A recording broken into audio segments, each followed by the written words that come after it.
ဓမ္မတွေဘယ်ဘဝကလာကြသလဲလို့မေးလို့ရှိရင်ဖြင့်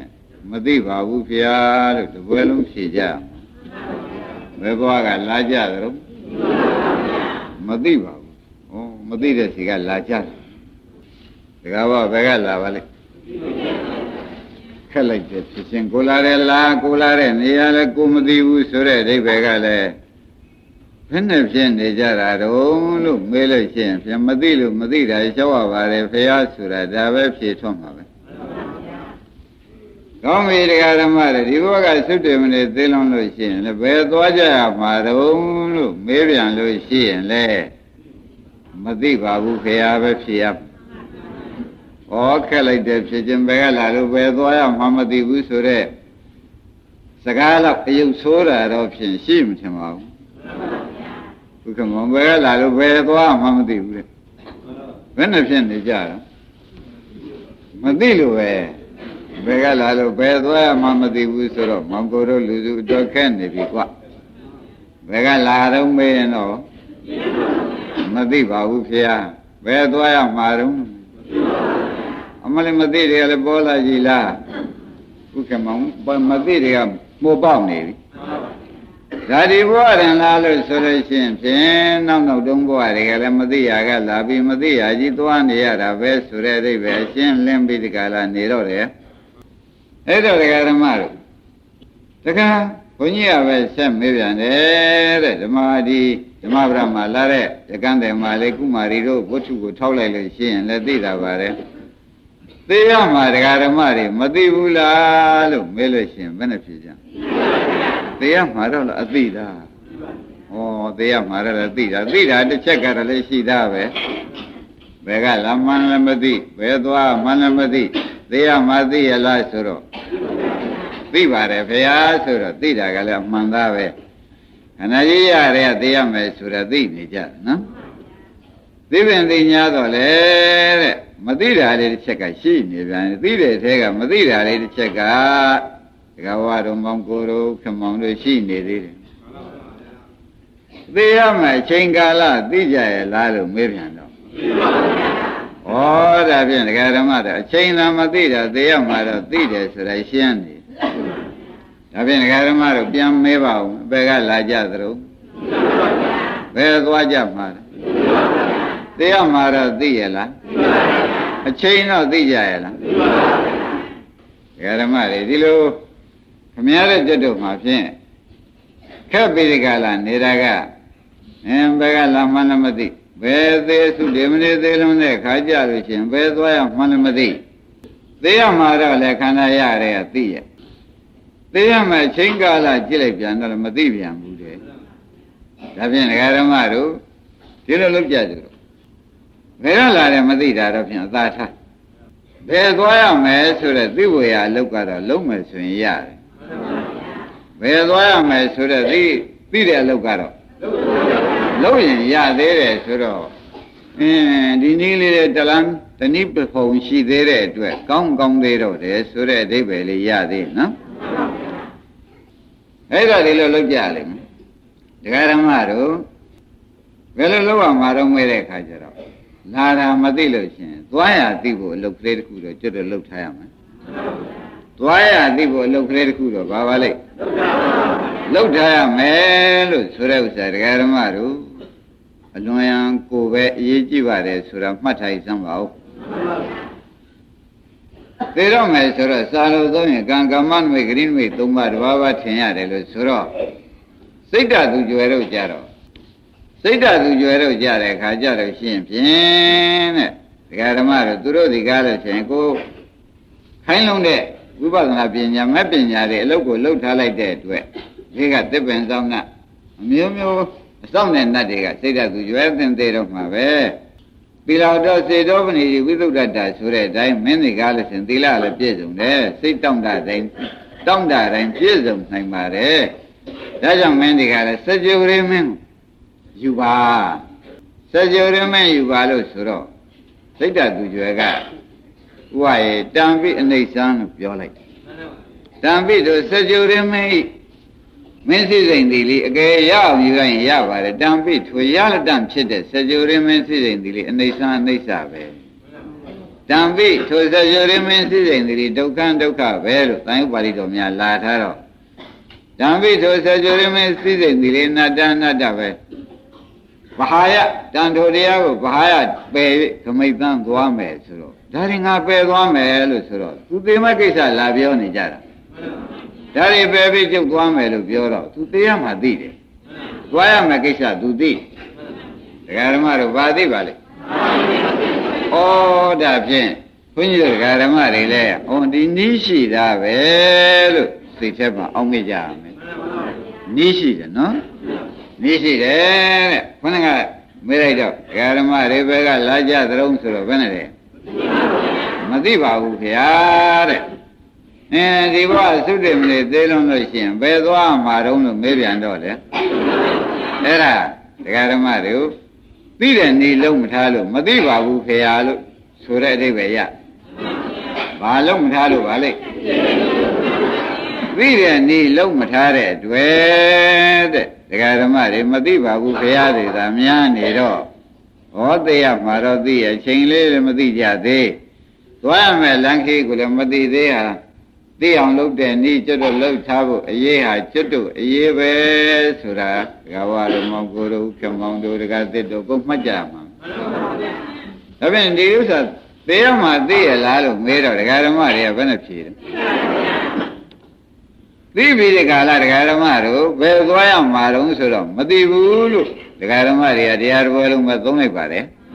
အဲ့ဒါသိအောင်လုပ်လို့ရှိရင်လည်းသိပါတယ်ရှင်းမလားသိအောင်လုပ်တဲ့ပုဂ္ဂိုလ်များသေကံဤကြတော့ဟိုဓမ္မဝရမှာလာတဲ့ဥပဒကကြီးတွေများထောက်ကြည့်တဲ့အခါကျတော့တုတ်တိရဏပြေကယထာကလာဆိုင်နေတယ်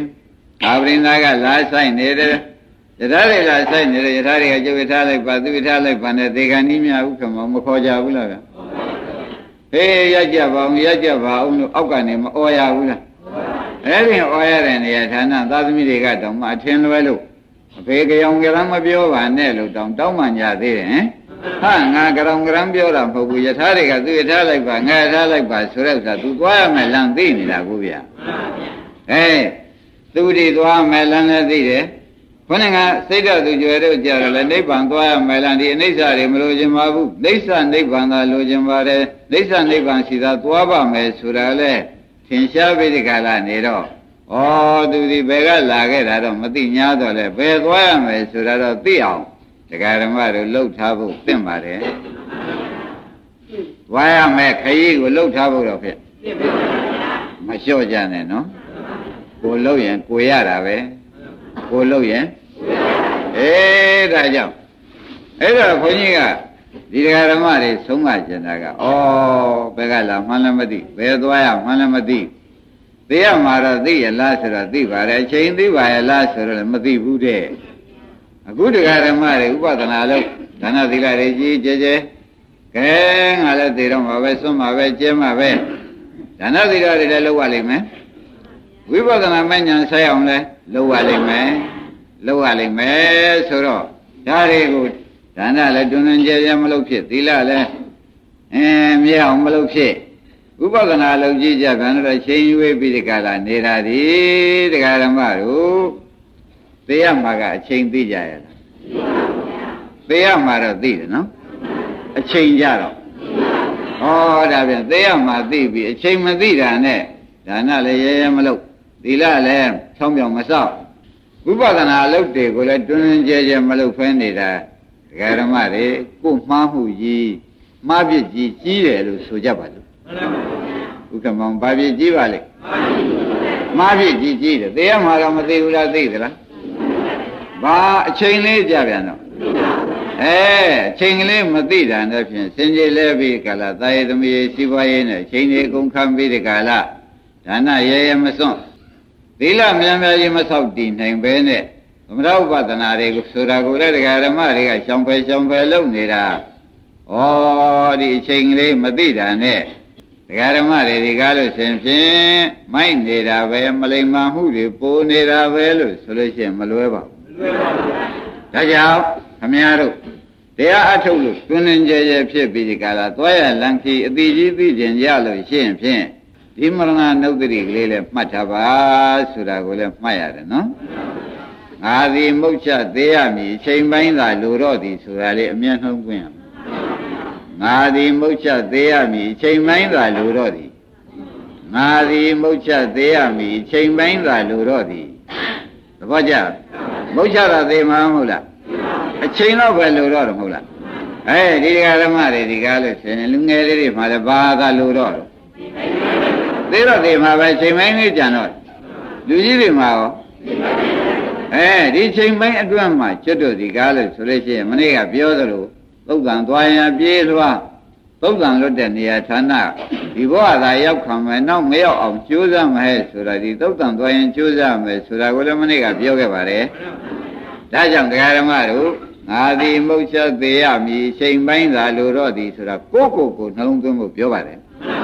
ဟာချိန်ပိုင်းသာလိုတော့တယ်ဆိုရင်မြန်မြန်ကြိုးစားလိုက်မှပဲဆိုပြီးကာလသွားရလန်ခေသိအောင်မြန်မြန်ကြိုးစားလိုက်မှပဲဆိုတဲ့ဝရိယတွေပြင်းထန်လာပါလိမ့်မယ်နော်ကဲသုံးခေါက်လောက်ဆိုကြစမ်းပါဦးကဲတရားဓမ္မတွေကိုယ်အိဗယ်ကိုရှင်းကြရလားငါဒီပါတယ်တော့သိမှတော့သိချာချာပဲနော်ဒါကြောင့်ဓရသမန္တသယေဘာလယေသဗန္တိတာအတ္တစေဝတရိဋ္ဌာသသဗ္ဗေမေစုပရာယနာလို့ငယ်တဲ့ပုဂ္ဂိုလ်လည်းသိရမှာပဲကွာမန္တကြီးတဲ့ပုဂ္ဂိုလ်လည်းသိရမှာပဲကွာနော်ယေဘာလယေသဗန္တိတာလူမိုက်တွေလည်းသိမှာပဲကွာလူပညာရှိတွေရောအတ္တစေဝတရိဋ္ဌာဆိုတဲ့ဆင်းရဲသားကိုသူကျွယ်တွေကိုသဗ္ဗေမေစုပရာယနာတဲ့သေမင်းစီမှာသွားပြီးခန္ဓာကိုယ်နဲ့ခွန်ဆက်ကြရမှာကြီးပါပဲသင်မင်းလက်တွင်ကောင်းစင်အကြရမှာကြီးပါပဲဆိုတာသိကြကြပါအဲ့ဒါကြောင့်ဒီထဲမှာအခုပြောတဲ့6မျိုးတဲ့ဖြင့်မများတော့ပါဘူးငယ်တဲ့ပုဂ္ဂိုလ်လည်းပါပါတယ်ကြီးတဲ့ပုဂ္ဂိုလ်ကောမိုက်တဲ့ပုဂ္ဂိုလ်လည်းလိမ္မာတဲ့ပုဂ္ဂိုလ်ကောပစ္စည်းပါရှားတဲ့ပုဂ္ဂိုလ်ပစ္စည်းကြွယ်ဝတဲ့ပုဂ္ဂိုလ်ကောဘာပဲပါဒီ6မျိုးဟာနောက်ဆုံးပဲသင်မင်းကောင်းစင်အရမှာကြီးပဲသင်မင်းကိုအဲ့ဒါကြောင့်သင်မင်းကြီးကောင်းစင်အပ်ရတဲ့ဘဝတွေကများလုံးလို့ဒကာဓမ္မတို့တော်ပြီတံပြီသင်မင်းစဘဝဘဖြစ်ဖြင့်ကျွတ်တော့အလွတ်ပဲရှောင်းပါတော့မယ်ဆိုပြီးဒီကလာဒကာဓမ္မတို့သေသည်ချမ်းမဲ့နဲ့စိတ်ဓာတ်သူကျွယ်တို့လို့လောကစည်းစိမ်တွေအကုန်ဒိဋ္ဌကြီးပဲနိဗ္ဗာန်သာရင်ကောင်းတယ်ဆိုတဲ့အဓိပ္ပာယ်မျိုးရအောင်တခါတည်းကိုသွားရမယ်လမ်းကိုသိထားရအောင်ဘုန်းကြီးတို့ဒကာဓမ္မတွေဒါနသီလသမထဥပဒနာတွေအကုန်ကြိုးစားရတော့မယ်ဆိုတဲ့ဥစ္စာယနေ့ဟောပါတယ်ရှင်းပြီနော်ကဲဒါဖြင့်ဒကာဓမ္မတွေကတရားတော့နားနေကြတာပဲဘုန်းကြီးကလည်းတရားဟောနေတာပဲပြတရားမိချိန်မင်းသာလိုတော့သည်ဆိုတာလေးကိုနှလုံးသွင်းကြပါနှလုံးသွင်းလိုက်တဲ့အခါကျတော့ခொနဲ့ကဂိုင်လာရဂရိသိတဲ့အလုပ်ကိုနိဗ္ဗာန်အထာတောဂရိလို့ဒီနေ့ကလည်းပြောခဲ့တယ်နော်နိဗ္ဗာန်တရားနာပုဂ္ဂိုလ်တို့ဤလာရဂရိဆိုတာလည်းပြောခဲ့တယ်အဲ့တော့ဂရိမြဲအောင်ဒကာဓမ္မတို့နိဗ္ဗာန်မရသေးတောင်မှဒုက္ခတိရအောင်သူတိကနေပြီးဒီကလာအောက်ပြန်မလဲပဲနဲ့နိဗ္ဗာန်ကူးအောင်မလုပ်ဖို့ဖြင့်ဒီကနေ့မှာသွားရလန်ခီယထာတွေကခေါ်သလိုနိဗ္ဗာန်အာယုံပြုတ်နိုင်သလိုဒကာဓမ္မတို့ဒီတဲ့ကြိုးစားရမှာပဲဒါဖြင့်အချိန်ပိုင်းတွင်ကြိုးစားရမှာပေါ့ခင်ဗျားတို့ကဘာပဲလို့တော့ငါသည်မုတ်ချသေးရမည်ချိန်ပိုင်းသာလို့တော့သည်ဒါဖြင့်ဒီချိန်ပိုင်းလေးအတွင်းမှာပဲဒကာဓမ္မတို့ဘာလို့ရမှာလဲကြိုးစားရမယ်ဥက္ကမောင်ရေလာရသိဖို့ကြိုးစားရမယ်ဘယ်ချိန်ကြိုးစားမှာပဲဒီချိန်ပိုင်းလေးအတွင်းမှာဒါဖြင့်ဘုန်းကြီးပြောနေကြစကားတိုင်းဒကာဓမ္မတွေသုံးရလို့ရှင်းပြန်အသေးကမဥပဲနဲ့ဉာဏ်ကဥအောင်လုပ်လိုက်ပါအသေးကမဥပဲနဲ့ခန္ဓာကိုယ်ကြီးအသေးပဲကြီးတခါတည်းကိုင်းနေပါတယ်ဉာဏ်ကတခါတည်းဒကာဓမ္မတွေကကိုင်းတာမင်းကိုင်းတာတော့ကိုင်းတာပေါ့ကွာတခါပဲကိုင်းခါမကွာနောက်ကိုဖြင့်သင်မဲခွန်ဆက်တယ်လို့မလုပ်တော့ပါဘူးဆိုတော့မသေးမှန်ပြိနိဗ္ဗာန်ကိုဒကာဓမ္မတွေတခါတည်းမရောက်ကြိုးစားတော့မယ်ဆိုတာသဘောပါမသေးမှန်ပြိနိဗ္ဗာန်ဆိုတာရှားမဟုတ်ဘူးအထုတ်လိုက်တဲ့ခါကြလို့ရှိရင်ဖြင့်နိဗ္ဗာန်မြင်တဲ့အမြင်ရပြီးတဲ့ပုဂ္ဂိုလ်ကြလို့ရှိရင်ဖြင့်သောတာပန်အမြင်ဖြစ် ဘယ်လေးပါးနမိတ်တွေကမထင်လားလို့သူ့အတိနမိတ်တွေသာထင်လားပြီးဥက္ကမောင်ရေသွားရလမ်းခီသိပါတယ်သဘောကျကြအရာကနာဂံယန္တာတို့ပါလေထို့တူပဲကိုသွားရကိုသိကြပါတယ်ဆိုတဲ့အဓိပ္ပာယ်ရှင်းကြပါလားဒါဖြင့်ဘယ်ကလာကြသရုံမသိပါဘူးဘယ်သွားကြမှာတုံးလို့မေးရောအဲ့ဒါသိအောင်လို့ရှင်းကြလားအဲ့ဒါကြောင့်တဲ့တရားဓမ္မတို့ခင်ဗျားတို့ဘုန်းကြီးတို့အားလုံးတရားနာကြတဲ့သံဃာတော်တွေရောတရားဓမ္မတွေရောဘုန်းကြီးတို့ရောအချိန်ပိုင်းမဲ့လို့ကြပါတော့တယ်ဘာလို့ကြတော့အချိန်ပိုင်းမဲ့ဘုန်းကြီးတို့တရားဓမ္မတွေလို့ကြတော့အိမ်မှာလဲဒီဦးနဲ့တူစကားများကြပါနော်ကြောက်ကြရဖြစ်ကြတော့မယ်ဆိုလို့ရှိရင်အိုးအချိန်ပိုင်းနဲ့လို့တဲ့သေကံနီးကဒီပြောမျိုးပြောရသလားလို့ကိုယ့်ကိုယ်ကိုလည်းဆုံးမှာပါအချိန်ပိုင်းလို့တဲ့သေကံနီးတွေမဟုတ်လားဗျာအဲ့ဒါတယောက်နဲ့တယောက်ညင်မဖြစ်စေသာသမီဖြစ်စေမိမိဘနဲ့ဖြစ်စေဆွေမျိုးညာတကနဲ့ဖြစ်စေမိတ်သင်္ကနဲ့ဖြစ်စေကျန်ကျန်သာပြောမယ်ဆိုမယ်လို့ကြည့်လိုက်လို့ရှိရင်ခொနဲ့ငါဒီမဟုတ်ချသေးရမီအချိန်ပိုင်းသာလို့ဒီအချိန်ပိုင်းလို့တဲ့ဆိုတာသေကံနီးပြောတာအချိန်ပိုင်းလို့တဲ့ဆိုတာဘာပါလိမ့်ဟုတ်တဲ့သေကံနီးကတရားဓမ္မတို့ကျွတ်တော့ခမရတို့ဒီကားလို့ဆိုလို့ရှိရင်ဖြင့်လောဘဒေါသမောဟသိမ့်ပြီးဒီကာလ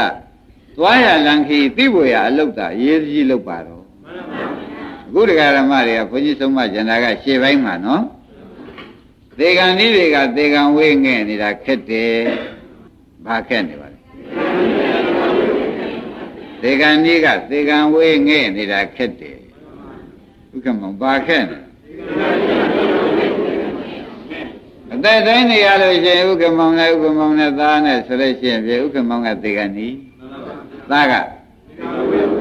ဘယ်နဲ့ကြောင့်ဥက္ကမောင်ကြီးတွေသူတော်ကောင်းလို့မလုံနိုင်ပါလိမ့်မလဲမောင်ကိုတော့မလုံနိုင်ပါလိမ့်မလဲတွင်တွင်ကြဲကြဲမလုံပါလိမ့်တကားတော့မလုံပါလိမ့်မလို့မေးလိုက်တဲ့အခါကျဟောဒီလက်ညှိုးထိုးပြတာကသေကံဝေးထိုးပြလိုက်ဘာထိုးပြလိုက်အမလေးဒါဖြင့်ဒကာဓမ္မတို့သေကံဝေးဆိုတဲ့ဥစ္စာအသက်တိုင်းနေသူကဝေးပါလေအသက်တိုင်းနေရင်ပေါ့ဗျာအဲ့ဒါသေကံသီးတွေကပြန်ငဲ့ပြီးဒီကလာနေတာဒီဒါအမိုက်တစ်မျိုးပူတာပဲလို့ဆိုလို့ရှိရင်မလွယ်ပါဘူးဘယ်လိုဆိုကြပါမလဲအမိုက်တစ်မျိုးပူနေတယ်လို့ဒကာဓမ္မတွေဆိုလိုက်လို့မနာပါနဲ့နော်ဘာကြောင့်လဲဆိုတော့ကိုကအသက်တိုင်းနေတော့သေကံကကြီးတယ်သေကံကနီးတယ်ဆိုတော့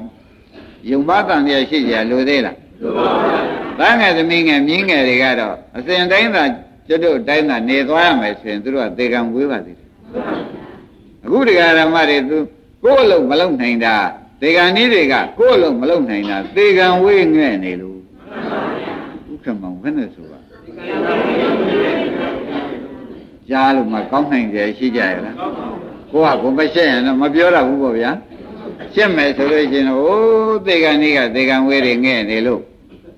သေကံဤအလုပ်မလုပ်ဘူးအသေးလွတ်တဲ့အလုပ်ကိုမလုပ်ဘူးဟေးဆိုတဲ့ဥစ္စာဥဝါတို့မောင်ကိုတို့အတော်လွဲပါလားမလွဲဘူးလားဒါကြောင့်ဘုန်းကြီးကဥမာပြောရဘုန်းကြီးတို့ဒကာဓမ္မတွေဥမာပြောရကိုကတော့ဖြင့်မရဏရေတွေနစ်လို့မရဏဆိုတဲ့ရေတွေနစ်လို့ပါဇနာရောက်နေပြီကလေးသူငယ်ကိုမွေးထားတဲ့ကလေးသူငယ်လူမတူတန်းတော်ငယ်တွေကကုန်းပေါ်ကနေကိုကရေထဲမှာနစ်နေလို့ပါဇနာတောင်ရေဝင်တော့မယ်ပါဇရေဝင်သေကံမနည်းသေးဘူးလားဒီမှာလည်းခင်ဗျားတို့နေကြရတာကြာတော့မရဏရေတွေကလွှမ်းမိုးလာတော့ဒီနေ့မရဏရေတွေကြောင့်သေကံနည်းဖြစ်လို့ပါဇနာရောက်ပြီးရေဝင်နှုတ်ပါပြီဘုရားမောင်မွန်းလူသေးဘူးလားအဲ့ဒီရေနဲ့နေတဲ့ပါဇနာရောက်နေတဲ့ပုဂ္ဂိုလ်ကကုန်းဝါလူတွေအတွက်စိတ်မချလို့ကျုပ်ပြန်ခက်ကြီးခက်ပေါ်လို့ကုန်းဝါလူတွေများတိုင်ပြီးဒီကလာအတန်ကုန်ဟိပြီးဒီကလာအော်ပြောနေကြမှာဆိုရေတွေကလူအယူဖြစ်လိမ့်ကိုယ်အသေးလွတ်တော့ကိုရှာတာမဟုတ်ဘဲနဲ့ကုန်းဘောကသေကံဝေးတွေအတွက်ကြည့်ပြီးဒီကလာသူစကားပြောနေတယ်ဆိုရဲဥက္ကမောရေတွေကလူအယူဘယ်နဲ့ဆိုကြပါရေတွေကလူကဒကာဓမ္မတွေဘယ်နဲ့ဆိုကြပါကိုယ်ရေးကိုလွတ်အောင်ယုံဖို့ရာကအရင်မကြည့်ဘူးလားကုန်းပေါ်မှာလွတ်နေတဲ့ကလေးတွေကအမတန်မှသူတို့မှချမ်းသာကြမ်းမာပြီးဒီကာလကုန်းပေါ်မှာသူတို့သွားလို့ရသွားလာလို့ရတယ်ကိုယ်ရေနဲ့နေလို့ပါဇက်တဲ့တောင်ရေဝန်းလူပါပြီဒါကြောင့်ကုန်းပေါ်ကလူတွေတော့အော်တုံးဟစ်တုံးဆွေးရင်လုံးကြောင်းကြတော့ဗျာပါရတွေဖြစ်တုံးဆိုလို့ရှိရင်ဖြင့်ဩသေကံဝဲတွေအတွက်သေကံနီးက ဗျာများနေလိုက်တာလို့ဆိုလိုက်မြည်လိုက်လို့ရှိရင်တကားဝတို့ဥက္ကမောင်းတို့မောင်းကိုတို့နာစရာမလိုပါဘူးကိုမိုက်တာပေါ်လားမပေါ်ကြဘူးလားသေကံဝေးကဘာငဲ့နေတာသေကံကြီးကသေကံဝေးငဲ့သေကံဝေးသေကံကြီးကဘာငဲ့သူကရင်နဲ့လို့ရေတံပါဇတ်ထဲဝင်လို့နေပြီနော်ကုန်းဘောကလေးတွေအတွက်သူဒီကားလို့ဆိုရင်စိတ်နေတယ်ကြောက်ကြနေတယ်သူတို့အတွက်ကျုံမစိတ်မချဘူးလို့များပြောနေမယ်ဆိုရင်ဥက္ကမောင်ရေဥပဒေနဲ့ပဲကျုံတော့ရေထဲကလူဟာမိုက်တဲ့ပုံအယူပို့သေးတယ်မိုက်တဲ့ပုံမှာအယူပို့သေးတယ်လို့စွဲချက်တင်ကြပါစို့ဆိုလိုက်မဆိုလိုက်ခင်ဗျားတို့ကတော့သုံးပါမယ်ခင်ဗျားတို့တဏှာကခင်ဗျားတို့ဝင်ထဲမှာရှင်းနေဖြစ်နေရှိတဏှာကခင်ဗျားတို့ဝင်ထဲမှာရှင်းနေလိုက်နေမင်းမွေးထားတာမင်းမပြုတ်ဘယ်လိုပြုတ်မလဲအမေတဏှာကမင်းမွေးထားတာမင်းမပြုတ်ဘယ်လိုပြုတ်မလို့မင်းတည်တောင်ထားတာလည်းမဟုတ်ဘူးလားမင်းသာသေသွားလို့ရှင်ဒါတွေဝစီဖြေလိုက်တယ်လို့ကြင်ကြရမဖြစ်ပေဘူးလားအမေတဏှာကဝင်ဟောဘုန်းကြီးကသာအခုသေကံဝေးကသေကံနည်းတွေသေကံနည်းတွေအတွက်သေကံနည်းကသေကံဝေးတွေအတွက်ပူးနေတယ်လို့ဘုန်းကြီးပြောတော့တာတရားကပန်းနေတာအိမ်ကြလာတဲ့ခါကျတော့ခင်ဗျားတို့ကဘုန်းကြီးပြောတယ်လားဟုတ်ပါရဲ့ငါလည်းစဉ်းစားရအောင်မယ်မလားပဲဘူးလားဒါဘယ်လိုဝင်တရားဟောမယ်ထင်နော်ကဲဒါပြန်ဘုန်းကြီးကတော့ဒီလာတဲ့ခါမှာတဏှာကြီးပြောနေတာတဏှာကတော့အိမ်ဆောင်သူကြီးဖြစ်နေတော့ခင်ဗျားတို့ဟိုဘက်ပါမှာပါပဲဘုန်းကြီးအရှုံးပေးရအောင်ရပါတယ်အတော်ဆိုးနေပါလားတရားဓမ္မတို့အဲ့ဒါအိမ်ကြတော့ငါလိမ့်မာတာလားငါမိုက်တာလားဆိုတာဥက္ကမောင်ရင်နဖူးပေါ်လက်တင်စဉ်းစားကြဒီကလေးတွေနဲ့ရှေ့စားဖို့တောက်ဖို့နဲ့ဒီငွေရှားမှုကြီးနဲ့ဒီရောင်းဝယ်ကြီးပြတ်မှုနဲ့ဖြင့်ငါဖြင့်အိတ်တောင်ပြောဦးကွာခဲ့တာဆိုတော့သေကံကြီးကဘာသာထွက်လာသေကံကြီးကအယူတန်ထွက်လာပြန်ပြီဘယ်နဲ့ဆိုကြဟာသေကံလည်းနှီးသေးတယ်ဆိုတော့ယူတန်လည်းထွက်သေးတယ်ဆိုတော့အယူမသာချဝေရဖြင့်တော်နှီးနေပြီဘာမသားတွေဖြစ်ကုန်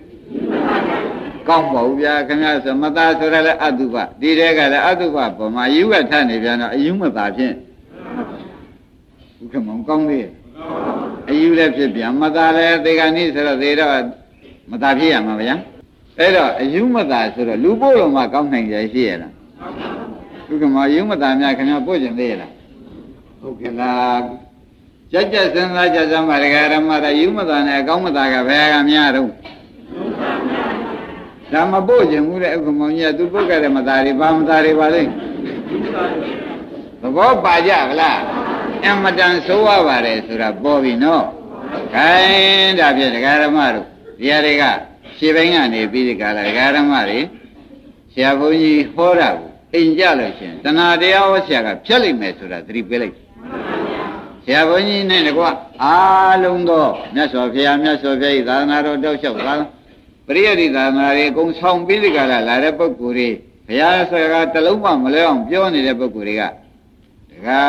တို့ဒကမတို့အမှန်ပြောတာခင်ဗျားတို့တဏှာကပြောတာအမှန်တန်ကောက်ကျစ်တဲ့စကားတဏှာကပြောတာကတော့